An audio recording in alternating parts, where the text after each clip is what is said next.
Welcome to the Times of Israel's daily briefing. Today is Tuesday, August 19th, day 683 of the war. Amanda Borschel-Dan here with our U.S. Bureau Chief, Jacob Magid. Jacob, as always, thank you for joining me when it's way too late for you and way too early for me. Always a pleasure, Amanda. The long stalemate in the hostage release ceasefire negotiations may be broken. Jacob will fill us in on where things stand now and assess how promising this movement actually is. The Gaza Humanitarian Foundation is launching a new system to reduce chaos at its distribution sites. We'll hear what that is and when it will roll out. We'll also learn about U.S. State Department efforts to halt all visitor visas for individuals from Gaza and get a little more insight into Biden's failed humanitarian pier. Maybe it wasn't Biden's idea after all. All this and more when we're back.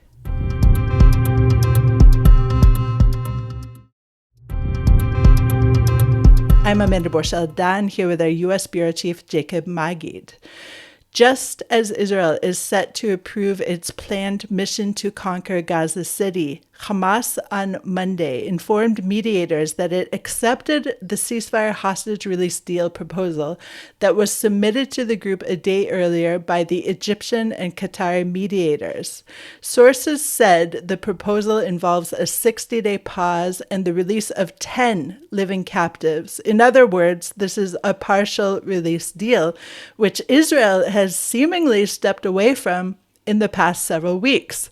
So, Jacob, where do things stand right now? So I guess you could say we're waiting for Prime Minister Netanyahu to decide if he's sticking with his position that, as you mentioned, has been about since around August 1st, when his office did the infamous Gorem Medini Bechir statement. This senior Israeli official tells reporters that Israel is no longer interested in partial deals and will only talk about a comprehensive deal, something that wasn't the interest of Netanyahu initially, but since August 1st, that's been the position. However, I think what the Arab mediators felt is they simply did not want to write it off completely. And since the cabinet approved this takeover of Gaza City on August 7th, what we've seen is this rush by the Arab mediators to try again to revive these talks that were taking place at the time in Doha. They collapsed on July 24th. And since then, Israel's not been interested in negotiations, and the U.S. hasn't pushed them to do so either. But the Arab mediators, I think, were believing that there was still a chance, even though those talks fell apart, that actually the gaps were not so wide. So they went back and met with Hamas negotiators over the weekend and even a little bit before so in Cairo. And they managed to, it appears, we saw even indications, and I think you talked about a little bit on the podcast with Tal on Sunday, but basically that Hamas has come down from a lot of its demands. That's what I understood from Arab officials who were involved in the talks. And now is basically agreed to a proposal that the Arab mediators, Qatar and Egypt put together that is almost identical to the one that Steve Witkoff, the U.S. envoy, proposed in May. So what we've seen in where Hamas has come down is on several issues. The prisoners that it was demanding in its new demands in the end of July to have as many as 200 security prisoners serving life sentences. They wanted 200 at least, while after Israel demanded or they agreed to 125. Now they're down to 150. So much closer to the 125 that Israel is seeking or willing to accept. And in the buffer zone, they've also accepting a situation where Israel would only withdraw to, I guess you could say, a smaller zone in Gaza, but not as small as Hamas had wanted before.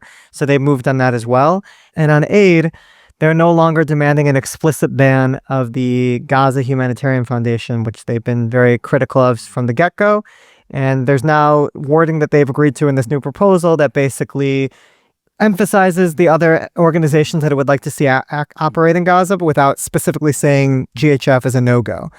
So that's what's given the mediators the optimism to say that we have another chance for an opening for a deal. But again, that's all assuming that Netanyahu has not been serious about what he's been saying for the past several weeks, that he only wants to deal in very specific conditions where all the hostages are released at once and Hamas gives up its arms, Gaza is demilitarized, et cetera, et cetera. Those were conditions the mediators didn't feel were realistic to get Hamas to agree to at this stage. So let's just start with a partial deal, pretty much the same one we had before. And during that time, maybe we can close the other gaps. I'll just add, Jacob, of course, we're talking about Netanyahu wanting a comprehensive deal, but that's actually the Israeli public's feeling as well, meaning the Israeli public, when they came out to protest on Sunday, and there are reports of almost 500,000 people who hit the streets on Sunday, they are pushing for all the hostages to come home now. And that's talking about the 20 living and the 30 bodies that we know about so far. And so I just think that's really important to have out there, that it's not Netanyahu being, obstinate in any kind of way. This is the Israeli public's, the vast majority of the Israeli public want a comprehensive deal at this point, because they feel that if 10 living hostages were released, that is a death sentence for the other 10 who are in captivity, because as I understand it, this would mean a pause of some 60 days, but it doesn't even matter how many days until the other 10 are let out as well. So that's really important to keep in mind. But my question to you, Jacob, is, okay, the Egyptians and the Qataris presented Hamas with this, May Witkoff plan again just this week. And I wonder, do you think that they consulted Israel before presenting it again to Hamas? So my understanding is that they have been in contact with some of the Israeli negotiating team throughout this process, keeping them in the loop. And the response they've been getting is that, look, we're being told from the political echelon right now that there is no interest in this deal that you're trying to work towards. At the same time, I think these Israeli negotiators who are coming from the security establishment do feel actually differently than the political echelon, that because we were so close in getting towards this partial deal, as imperfect as it is, that this is the best approach to take for now, only because it will take a considerable amount of time to try to negotiate on new terms for a permanent deal, that they haven't even started even working through the exact parameters of how that will look. That I think in the past there was a preference, I think, from some in the security establishment of Israel to approach the more comprehensive deal, but that was actually rejected by Netanyahu. And one thing I would just say about this, the comparison between where the public is and where Netanyahu is, I think, yes, both sides now are talking about a comprehensive deal, but I think the terms that Netanyahu has set out are not where I think the majority of the public is. And I think there is, according to polls even before Netanyahu switched his position, a willingness to, Netanyahu would frame it as leaving Hamas in power.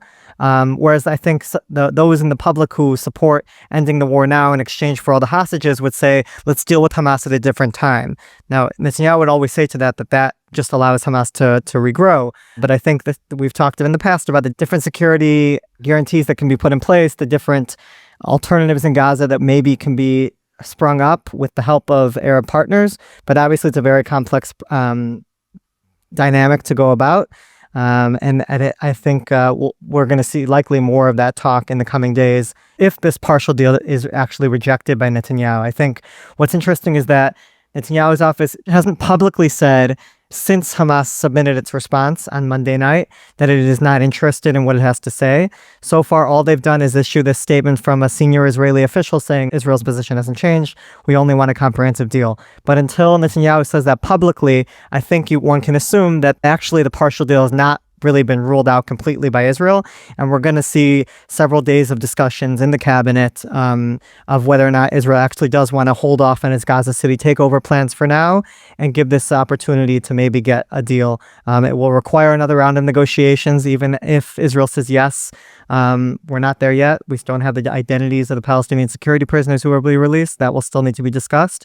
But again, I think until we hear a statement from Netanyahu in his name saying, or publicly, I should say, on the record, I'm not interested in this deal that you're talking about in Cairo, we can assume that that's still on the table. Okay, one could obviously think that Hamas is playing ball, or at least appearing to play ball in order to ward off the Gaza City takeover. That makes a lot of sense, obviously.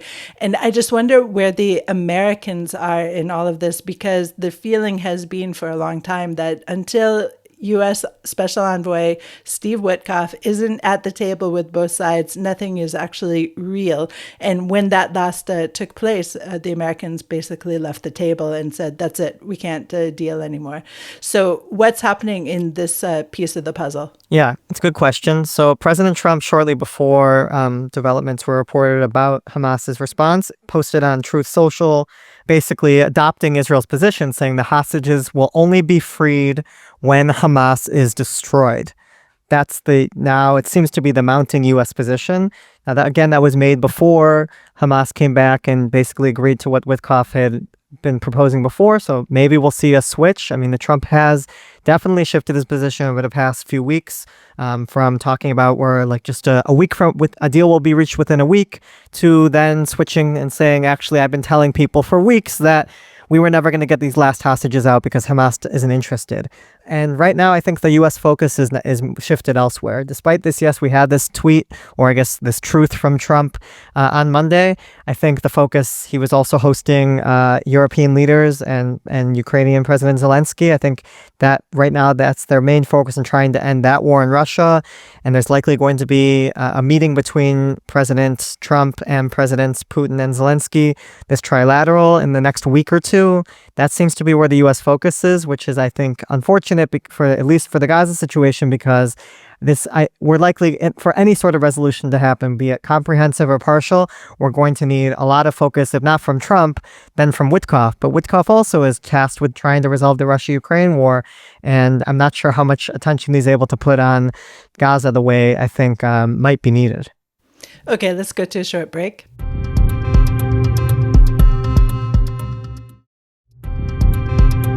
And we're back. I'm Amanda Borschel-Dan here with our U.S. Bureau Chief, Jacob Magid. The Gaza Humanitarian Foundation announced yesterday that it is launching a new system to enable families to reserve a box of aid in advance in order to reduce the scenes of utter chaos and violence at its distribution sites.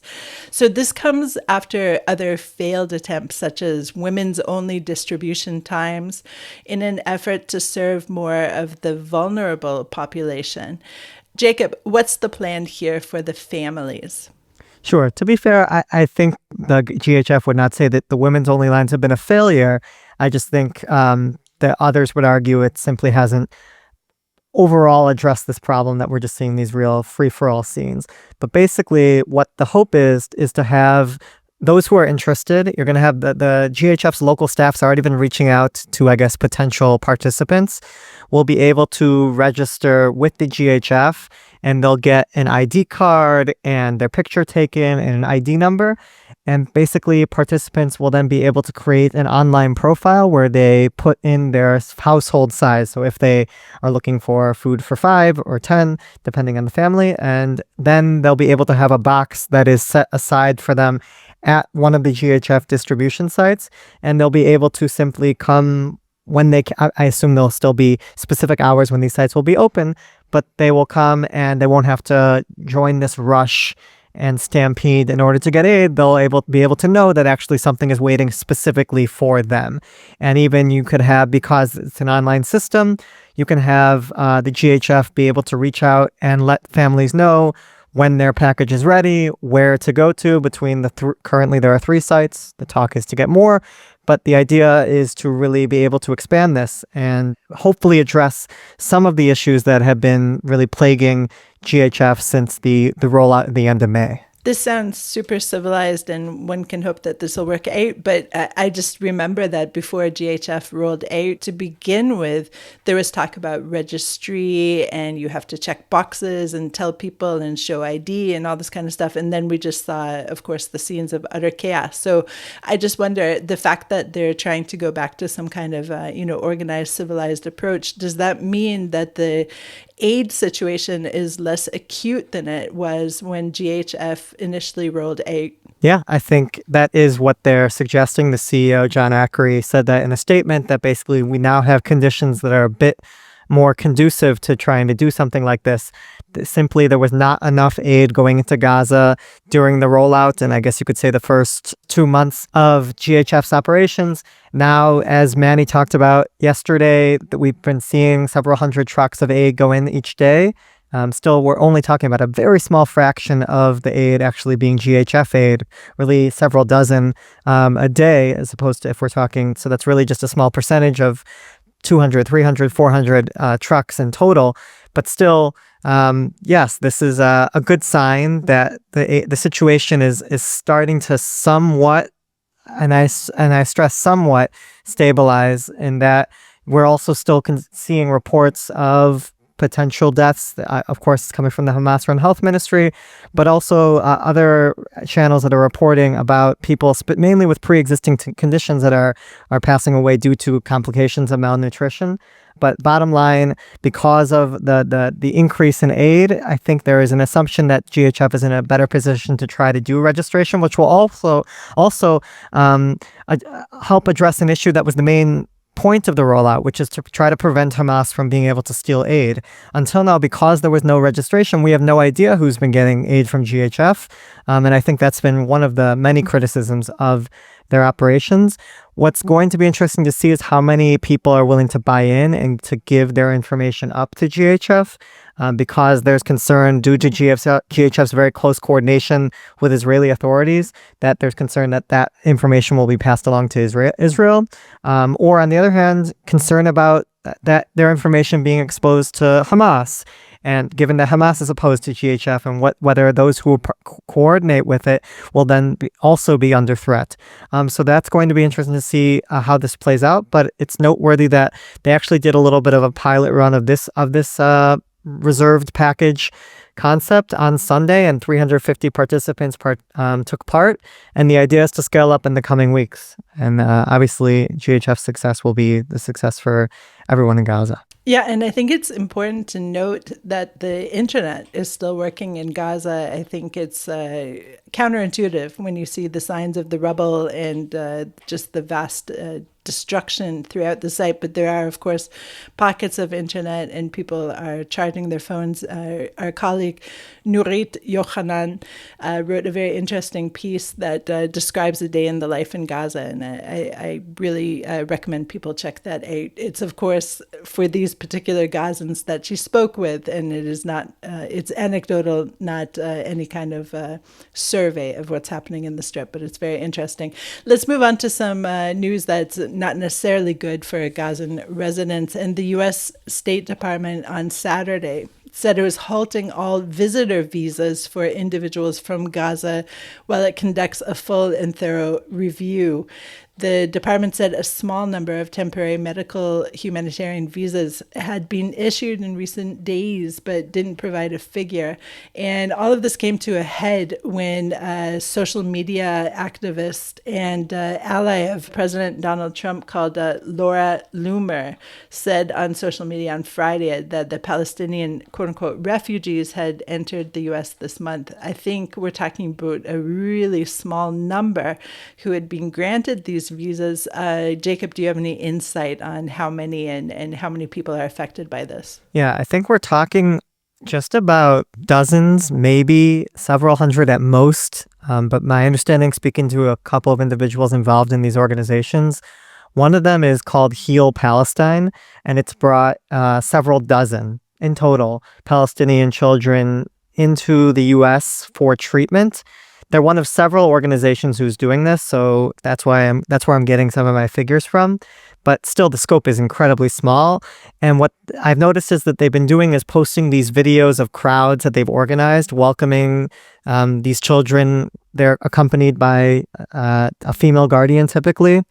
And once they get to the airport, they're flooded with, or once they exit the customs, there's a group of several dozen people waiting and cheering them as they come. And if you can see, these children oftentimes are missing limbs and going to the U.S. in order to receive prosthetics or other very significant medical treatment that they wouldn't be able to get elsewhere.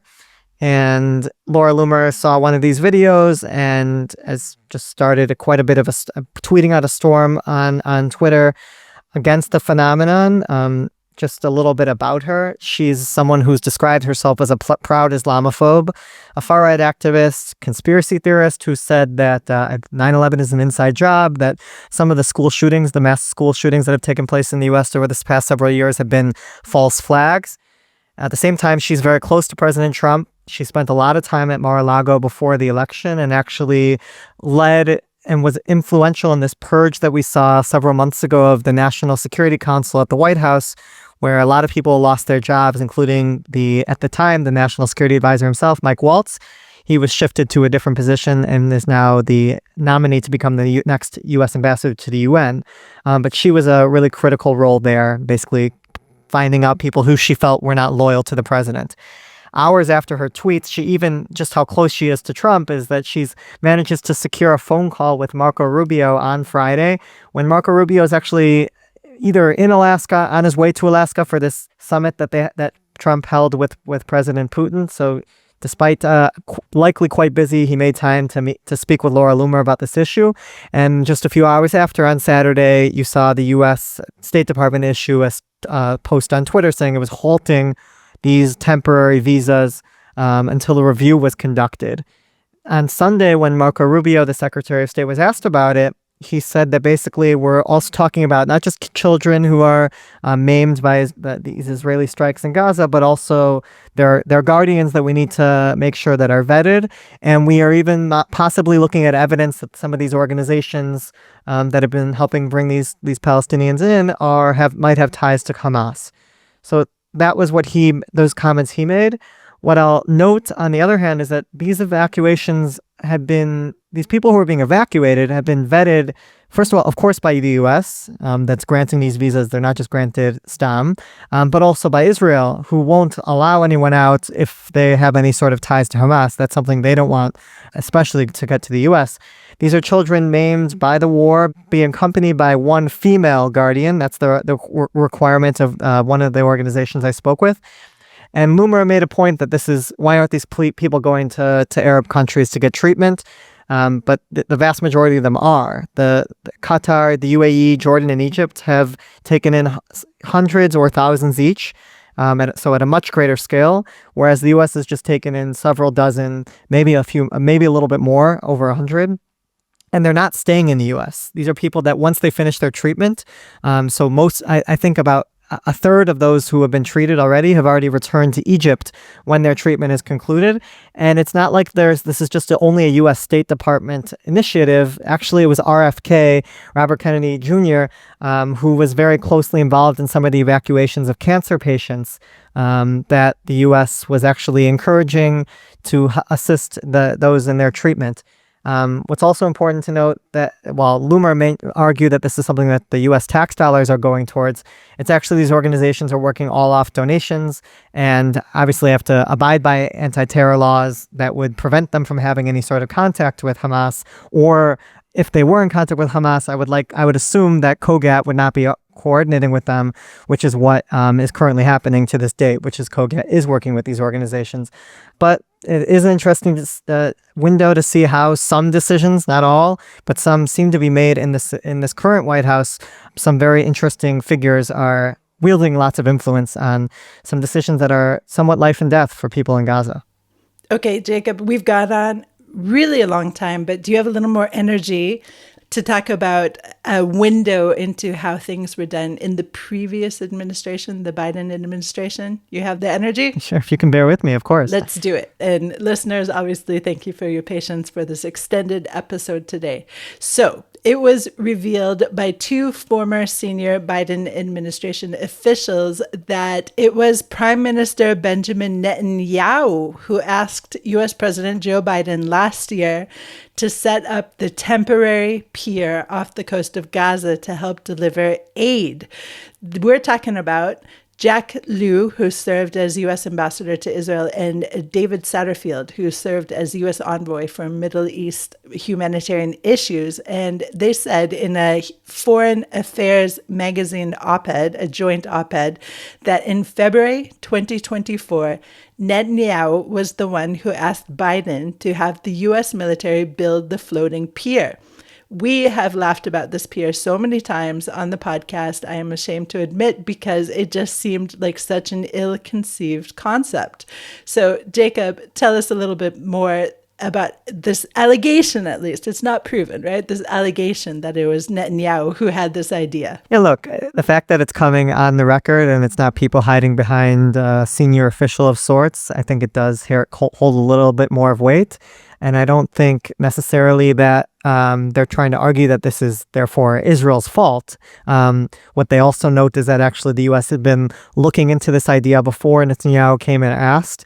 I think the impetus, what they say was why Netanyahu was asking for this, was that he too was looking for a way to get into Gaza more quickly as a result of the various issues that Israel is facing, trying to use land crossings at the time, trying to get around Hamas. They felt that this would be potentially, Israel at the time felt that this would be a better way back in 2024 to get aid in when numbers were really low. I think the U.S., again, as I mentioned, was already considering this idea. And I think once Netanyahu's ask came in, jumped on it. And you even saw President Biden at the time announce the initiative at his State of the Union. But obviously, as you mentioned in some of the jokes, it didn't go so well. And fell apart multiple times due to very difficult weather conditions. And within a month, I think it was already shut down and cost millions and millions of dollars to keep it up during that time. But I think how Lou and Satterfield tried to, I guess you could say, spin it was to note that, on the one hand, it still did feed what they say is 450,000 Gazans. I'm not sure how they get that number or what that means feeding in terms, is that one meal for 450,000 people? I'm not really sure.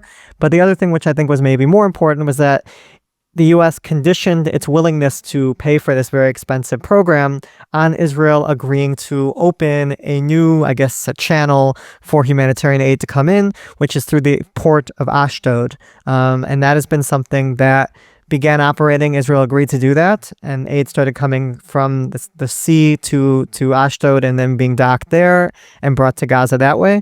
And that was something that sustained well after actually the pier fell apart. So that was how they tried to argue that actually it wasn't totally a failure. And I would just like to add that obviously it shows that Israel has been concerned about getting humanitarian aid into the Strip and didn't want to take credit for it for some reason, perhaps knowing how choppy the seas are and how unstable that pier would be. But let's also talk about what Lou and Satterfield wrote about GHF and how they actually are encouraging the United Nations to cooperate with it. Yeah, it's interesting because I've spoken with various Biden officials, including the two of them in the past, who have been a bit critical. But in this op-ed, they made a point of saying that actually, for all the issues with GHF, it makes more sense to allow it to continue. We should see maybe cooperation between GHF and the UN, and if not cooperation, that at least some sort of coexistence, or to the two sides to be able to run in parallel, because there's been so much criticism from one side to the other, a lot of it taking place on social media. And you even had the Trump administration in recent days actually try to broker some sort of hudna, where you've had these meetings between officials from GHF and from different UN organizations in New York. And I think there was some progress in at least trying to get a ceasefire in terms of the critiques. I'm not sure if we're likely to see actual collaboration. I think the way when I'm speaking with officials on both sides, I think the more realistic chance is for the Gaza to have, on the one hand, GHF operating, and on the other hand, UN organizations operating. If there can be some sort of collaboration, that would be great. But that's not the sense I'm getting right now. And the last little gem that I took from this piece is that GHF was actually designed to be in place for the day after. I don't know. Did you know that, Jacob, that it was actually meant to be implemented, and that the Biden administration was already thinking about it for the day after scenario? Yeah, I think that statement, I think, mushed a little bit together. Absolutely, that GHF, I think, if you recall, the Boston Consulting Group that had been hired to kind of craft the potential day after scenarios, and GHF was one part of it. Mass encouraged migration of Gazans out of the Strip was another part of it. I'm not sure that the exact framework that GHF ended up being was what people had in mind many months ago, maybe even as early as the Biden administration, who I think preferred actually relying more on Arab allies in the region to play a role in the post-war management of Gaza. But yes, it is interesting to see that at least the first seeds of GHF were definitely planted much earlier. I think the one other thing that I thought was interesting was hearing the critique of how the Trump administration has handled the aid situation, as much as I think the Biden administration also dealt with humanitarian crisis during various pockets of the war during the first, 20 months or so before Trump entered office. They did manage to stave off famine. And I think part of what they argue of why that was their constant engagement on the issue, that President Biden himself was counting the amount of trucks that were entering Gaza each day, according to Lewin Satterfield. And of course, they hired Biden appointed Satterfield to become this humanitarian envoy once the war broke out. Whereas I think the Trump administration, as I mentioned earlier, has really been trying to focus, it seems, on other issues and has not paid as much attention to this issue. At least that's what the Biden administration officials argue.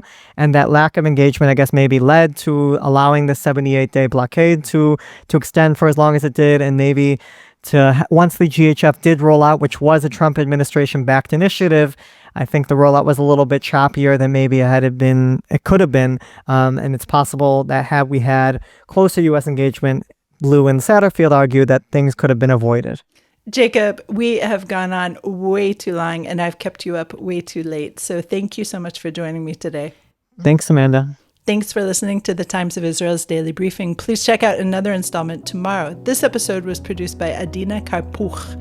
If you have any questions or comments about this or any other episode, please drop us an email to podcast@timesofisrael.com. Until tomorrow, shalom.